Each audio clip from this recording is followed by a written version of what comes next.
अस्सलाम वालेकुम। मेरा नाम है दानिश मकसूद और आप देख रहे हैं मेरा YouTube channel Dawn News editorials. आज जो हम एडिटोरियल कर रहे हैं वो 13 दिसंबर को पब्लिश हुआ है संडे को, और इसका उन्वान है मोर रीशफलिंग। अब रीशफलिंग क्या होता है? रीशफलिंग करना होता है कि जब आप इंटरचेंज करते हो पोजीशंस।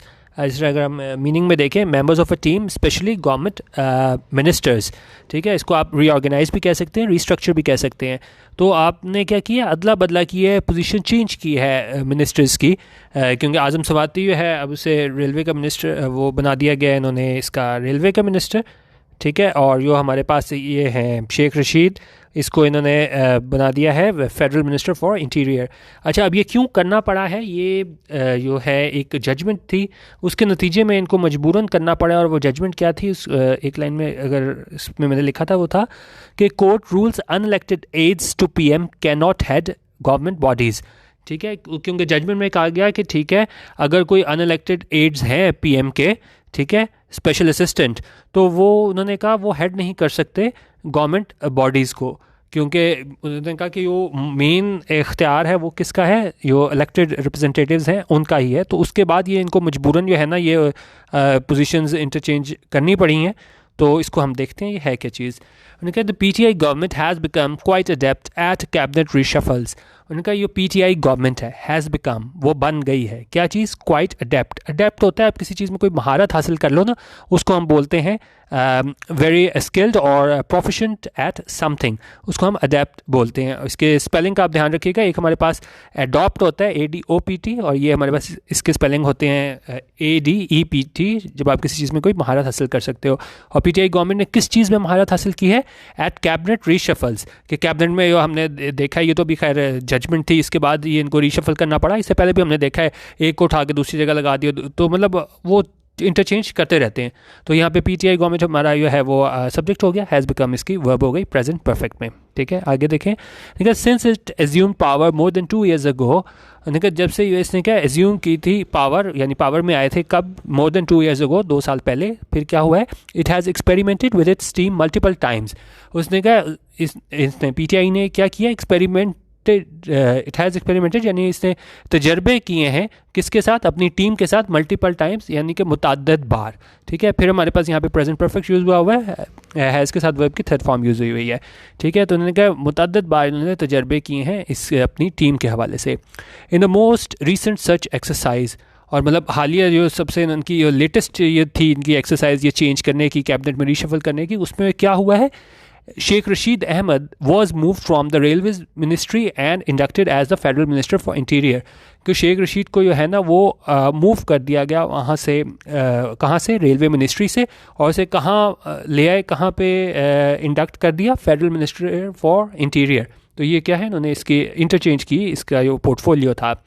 आज़म सवाती, ठीक है। अब यहाँ पे अगर हम देखें, Azam Swati who is already on है सेकंड मिनिस्टेरियल असाइनमेंट। अब ये अगर आप कॉमा टू कॉमा देखें, मज़ीद इन्फॉर्मेशन दी गई है आज़म सवाती के बारे में। हु हमारे पास यहाँ पे क्या है? रिलेटिव प्रोनाउन है, और वो क्या बता रहा है? इज़ ऑलरेडी ऑन है सेकंड मिनिस्टेरियल असाइनमेंट, के ये पहले ही अपनी दूसरी जो है मिनिस्टेरियल असाइनमेंट पे है। उसे क्या है? Was appointed as the railways minister, उसे अपॉइंट कर दिया गया किस तरह? रेलवे मिनिस्टर के तौर पे। किसकी जगह पे? इन शेख रशीद प्लेस, शेख रशीद की जगह पे। अब यहाँ पे जो यूज़ हुआ है, अच्छा ये मैंने आपको बता दिया, आज़म सवाती था, फिर हु हमारे पास रिलेटिव प्रोनाउन था, और ये वॉज अपॉइंटेड जो आया ये हमारे पास क्या है? पास्ट इंडेफिनिट का पैसिव है, ठीक है।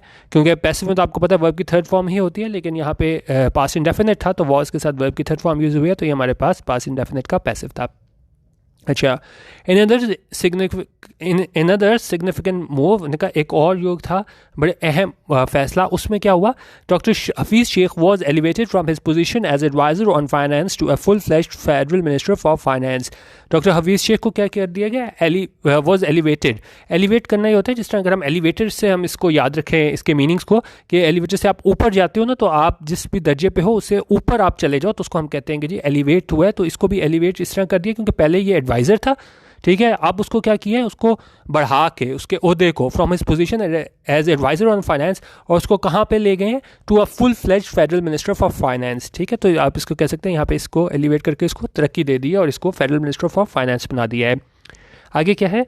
हिज एलिवेशन हाउएवर उन्होंने कहा लेकिन इसकी जो एलिवेशन थी, इसकी मतलब आप कह लें कि एक तरह की प्रमोशन थी। हाउएवर ताहम was spurred by the judgment of the Islamabad High Court, was spurred by यानी कि उसकी वजह से हुई थी। किसकी वजह से? ये जजमेंट आई थी, जिस तरह मैंने आपको स्टार्ट में बताया था कि जजमेंट जिसमें उन्होंने कहा था कि भाई अनइलेक्टेड जो इनके हैं ना असिस्टेंट, स्पेशल असिस्टेंट जो हैं वो हेड नहीं कर सकते गवर्नमेंट बॉडीज़ को। और ये जजमेंट कहाँ किसकी थी? इस्लामाबाद हाई कोर्ट की थी, which had removed him from the cabinet committee on privatisation because it stated that unelected advisers and special assistants to the Prime Minister could not head ministries and divisions and could not be members of or chair cabinet committees।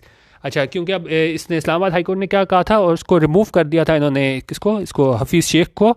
और किस लिए किया था? उन्होंने कहा कि जी इसको remove किया था कैबिनेट कमेटी और प्राइवेटाइजेशन, निजकारी की थी ना कैबिनेट कमेटी, वहाँ से उसको रिमूव किया था क्योंकि उन्होंने कहा कि जो अनइलेक्टेड एडवाइजर्स हैं और स्पेशल असिस्टेंट है प्राइम मिनिस्टर के, वो नहीं कर सकते हेड यानी सरबराही नहीं कर सकते and divisions and could not be members of, और मेंबर भी नहीं हो सकते और चेयर भी नहीं कर सकते किस चीज़ को? कैबिनेट कमेटीज़ को। अर्लियर पहले क्या हुआ था इससे? The court had also stated, court ने यह भी कहा था that an adviser could not had the all important national finance commission. Court ने यह भी कहा था कि जो हमारे पास है ना एडवाइज़र जो क्या है अनइलेक्टेड है, वो नहीं हेड कर सकते, सिबराही कर सकते किस चीज़ की? इस एनएफसी की, नेशनल फाइनेंस कमीशन की। फेस्ड विद दिस प्रिडिकमेंट यानी सामना करते हुए किस चीज़ का? प्रिडिकमेंट होता है कोई डिफ़िकल्ट, अनप्लेजेंट और एम्बैरसिंग सिचुएशन। इस एम्बैरसिंग सिचुएशन का सामना करते हुए prime minister Imran Khan used his powers to appoint any person. अच्छा एक मिनट, इसको थोड़ा और बड़ा कर लेते हैं। उन्होंने कहा प्राइम मिनिस्टर इमरान खान ने इस्तेमाल की अपनी पावर्स क्या करने के लिए? टू अपॉइंट एनी पर्सन, के किसी को भी अपॉइंट करना, किसी शख्स को as a federal minister for a maximum period of 6 months, कि उसमें जो है वो आप अपॉइंट कर सकते हो फेडरल किसी भी शख्स को फेडरल मिनिस्टर के तौर पे 6 महीनों के लिए। ठीक है, तो वहाँ पे इसने अपनी पावर्स इस्तेमाल की। और यहाँ पे टू पॉइंट यूज़ हुआ हुआ है, टू के बाद वर्ब की फर्स्ट फॉर्म है, ये हमारे पास क्या है? इन्फिनिटिव को शो कर रहा है। अच्छा, उन्होंने कहा इट इज़ एक्सपेक्टेड, उन्होंने कहा इस बात की तवक्को है that Hafeez Shaikh will be inducted into the senate before the expiry of the 6 month deadline, कि हफीज़ शेख को जो है ना वो शामिल कर लिया जाएगा कहाँ पे? सेनेट में। कब? ये एक्सपायरी 6 महीने की डेडलाइन है, वो ख़त्म होने से पहले उसको सेनेट में ले लिया जाएगा। Sheikh Rashid's appointment as the Interior Minister is being seen in the context of the Pakistan Democratic Alliance agitation movement and a possible long march to Islamabad। अच्छा, ये PTM के जो हमारा जो एहतजाज वगैरह चल रहा है, तो उस सिलसिले में ये कह रहे हैं कि जो शेख रशीद की अपॉइंटमेंट है ना, किस तरह as interior minister is being seen, उसे देखा जा रहा है। ये हमारे पास क्या है? प्रेजेंट कंटिन्यूस का पैसिव है, इज़ बीइंग, और यहाँ पे वर्ब की थर्ड फॉर्म यूज हुई है सीन। ठीक है, तो प्रेजेंट कंटिन्यूस का पैसिव, तो इसको देखा जा रहा है इसकी अपॉइंटमेंट को, इसकी तकर्री को किस चीज़ में? इन द कॉन्टेक्स्ट ऑफ यानी इस तनाजुर में, किस चीज़ में? Of Pakistan democratic alliance agitation movement के जो एहतजाज है PDM का, एंड अ पॉसिबल लॉन्ग मार्च, और मुतवक्का जो लॉन्ग मार्च है किसकी जानिब? टू इस्लामाबाद की जानिब। तो उन्होंने कहा इस तनाजुर में देखा जा रहा है कि शायद इसकी अपॉइंटमेंट जो है ना वो इस वजह से की गई है कि ये सारा जो मसला बनेगा हमारे पास PDM अलायंस, ये क्या है? Pakistan democratic alliance agitation movement, उसके बारे में, और शायद लॉन्ग मार्च इनको करना पड़े इस्लामाबाद। तो इस सिलसिले में उन्होंने कहा है कि जी इसको शायद इस वजह से इंटीरियर मिनिस्टर जो है उसका ये कलमदान दिया गया है। However, ताहम The larger issue is the government's inability to settle down with a team that can produce results। लेकिन उनका बड़ा इशू ये है कि गवर्नमेंट की ना इनएबिलिटी है, नाअहली है क्या करने में, to settle down with a team, कि वो एक टीम के साथ कोई सेटल डाउन हो जाए और क्या करें, डेट कैन प्रोड्यूस रिजल्ट्स, जो कि नताइज दे सके। Key ministries like Finance, Interior, Information, Petroleum, and a few others have witnessed multiple changes in command, and this suggests shoddy homework in terms of team selection। उनका जो की ministries, जो अहम ministries हैं, कौन कौन सी? फाइनेंस की, इंटीरियर की, इंफॉर्मेशन की, पेट्रोलियम की, और कुछ दूसरी हैव विटनेस्ड, उन्होंने देखा है मल्टीपल चेंजेस, जिसमें उन्होंने बहुत ज़्यादा चेंजेस देखे हैं इन कमांड, यानी कि जो इनको सरबराही इनकी कर रहा था। और क्या है?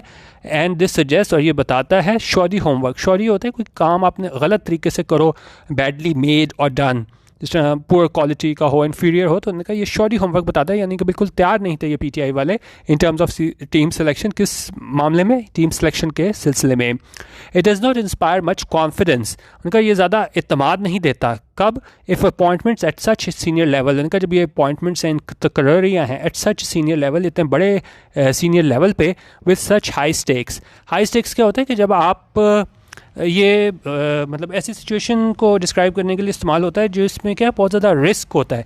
तो मतलब अब ये नहीं है कि अगर आपने किसी को लगा दिया है और वो आपका तजुर्बा नाकाम हो गया तो उसका ज़्यादा नुकसान नहीं होगा।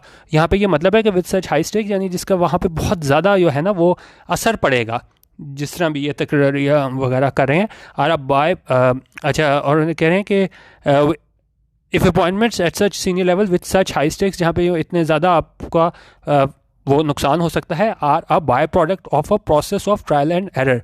वो बाय प्रोडक्ट हो किस प्रोसेस का? Of trial and error. Trial and error ये होता है कि जब आपको एग्जैक्ट पता ना हो कि भाई ये चीज़ कामयाब होगी कि नहीं, लेकिन क्या है, आप एक के बाद एक चीज़ ट्राई करते रहो और देखते रहो कि अच्छा गलत हो गया तो हम दूसरा लगा लेंगे। तो उन्होंने कहा ये भी उसी तरह ही कर रहे हैं कि एक के बाद एक मिनिस्टर लगाते हैं, ये नहीं सही किया, चलो दूसरा लगा लिया, पहला लगा लिया, वापस इंटरचेंज कर लिया। तो ये ट्रायल एंड एरर के ज़रिए जा रहे हैं। उन्होंने कहा इस तरह जो है ना, इतने बड़े सीनियर लेवल पर जहाँ पे स्टेक्स इतने हाई होते हैं, तो वहाँ पर जो है ना ज़्यादा कॉन्फिडेंस नहीं देता कि अगर आप इस तरह की अपॉइंटमेंट्स ट्रायल एंड एरर की बेस पे करो।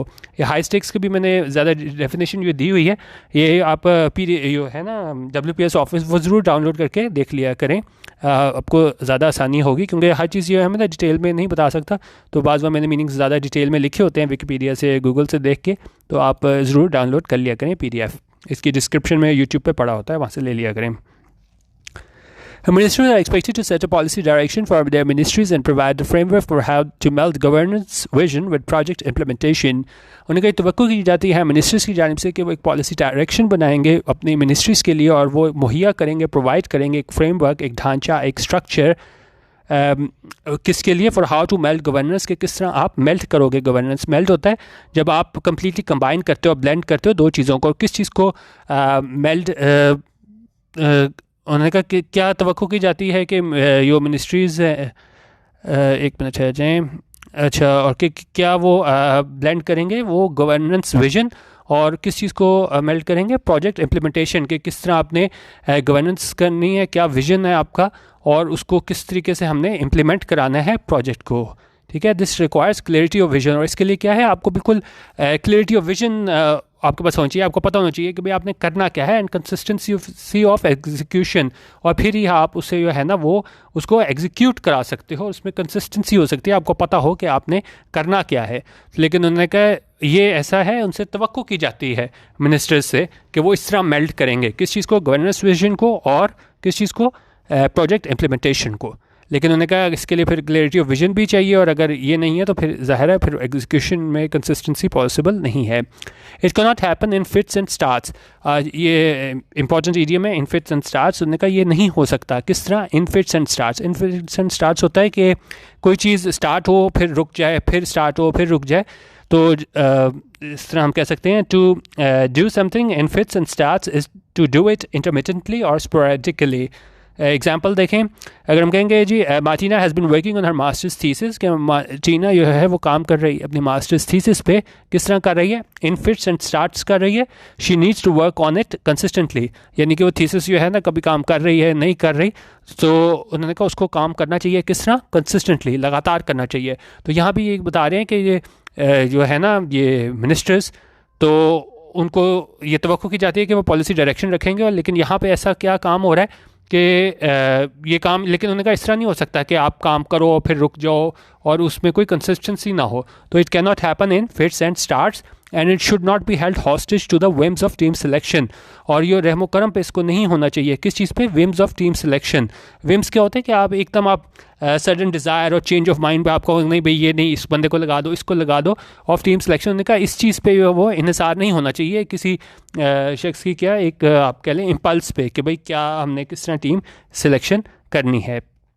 ठीक है, तो दो चीज़ें यहाँ पे उन्होंने अहम बताई थी कि एक तो ये काम इस तरह नहीं हो सकता कि अगर कंसिस्टेंसी ना हो, रुक रुक के हो, और दूसरी चीज़ ये है कि अगर आप किसी के एमा पे चलो कि भाई उसने कहा कि नहीं भाई इसकी जगह ये रख लो, तो आप उस तरह जो है ना ये आप मिनिस्ट्रीज़ नहीं चलाई जा सकती अनफॉर्चुनेटली, बदकिस्मती से।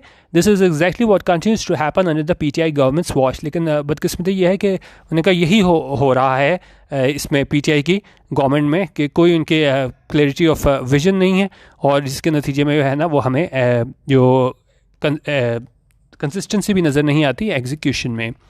With almost half of its 5-year term consumed with such impetuous portfolio distribution, और इनका के साथ किसके ये तकरीबन ये आधे से ज़्यादा जो इनका 5 साल का ये टर्म थी वो क्या कंज्यूम हो गई, यानी ख़त्म हो गई है with such impetuous portfolio. Impetuous होता है कि आप कोई एक्टिंग और done quickly and without thought, और कोई भी काम आप सोचे समझे बगैर कर लो, और क्या है बड़े आप कह लें इम्पल्सिव तरीके से कर लो ना, जल्दी में काम कर लो। और ये क्या कौन सा काम की बात करें, पोर्टफोलियो डिस्ट्रीब्यूशन, कि कलमदान जो है कि भाई किसके पास जो है वो कौन सा पोर्टफोलियो होगा, तो इस चीज़ की बात करें कि इस तरह अगर हम एग्जांपल दिखाएं कि शी माइट लिव टू रू दिस इम्पेचुअस डिसीजन, ठीक है। तो उन्होंने कहा इस तरह की जो चीज़ है ना कि ये 2.5 साल से ज़्यादा अरसा हो चुका है, लेकिन ये इनकी इम्पेचुअस पोर्टफोलियो डिस्ट्रीब्यूशन है, यानी कि बगैर सोचे समझे ये जल्दी से फैसला कर लेते हैं और जो इसको पोर्टफोलियो को जो है वो डिस्ट्रीब्यूट कर देते हैं। इट मे बी तो इसके बाद कह रहे हैं कि it may be prudent for prime minister to settle down. उनका ये एक प्रूडेंट होगा, कलमंदी की बात होगी प्राइम मिनिस्टर के लिए कि वो सेटल डाउन करें किस चीज़ के साथ, विद अ टीम, एक ऐसी टीम के साथ that will see this government through till the next election, जो देखे इस गवर्नमेंट को अगले इलेक्शन तक।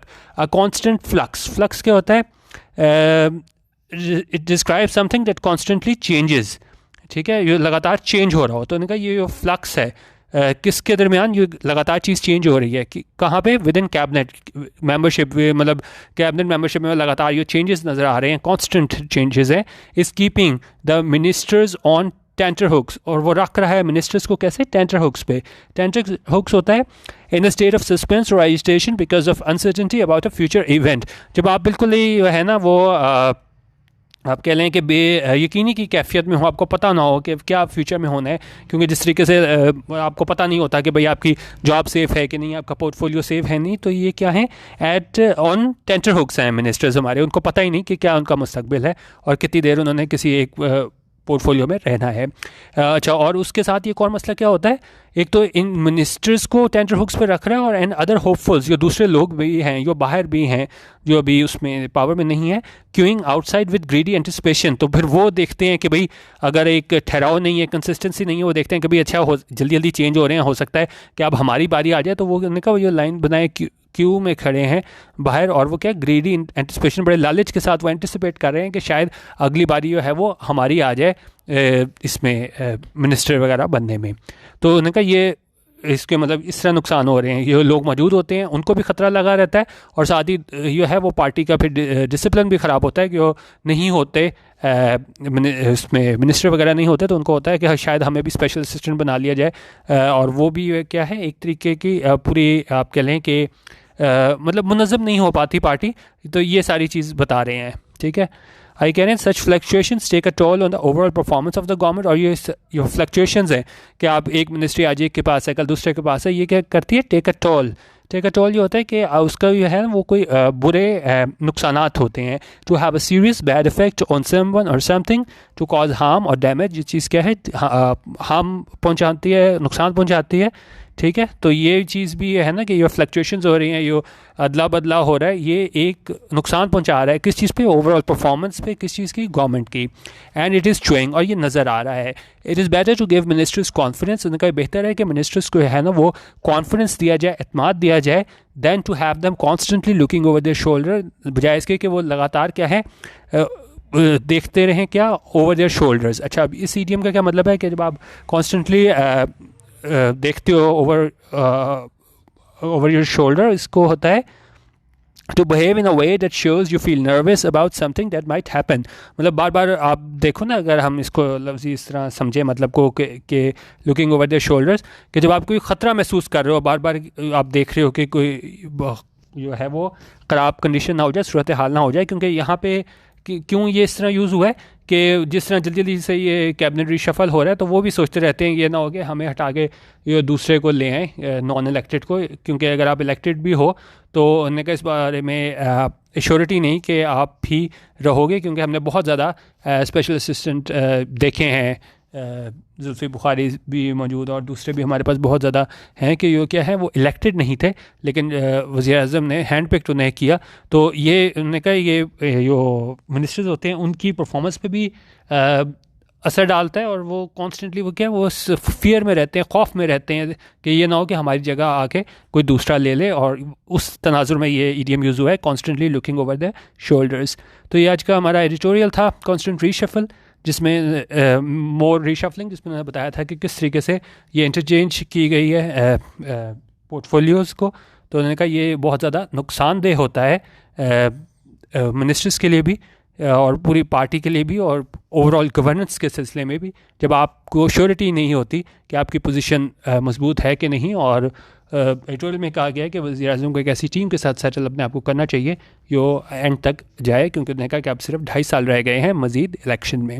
ठीक है, तो ये आज का एडिटोरियल था। बाकी आप यूट्यूब पे मेरा channel Dawn News editorial subscribe कर सकते हैं, और फेसबुक का पेज भी मेरा यही है, डॉन न्यूज़ एडिटोरियल, वो पेज भी आप लाइक कर सकते हैं। वीडियो देखने का बहुत शुक्रिया। अल्लाह हाफ़िज़। पाकिस्तान जिंदाबाद।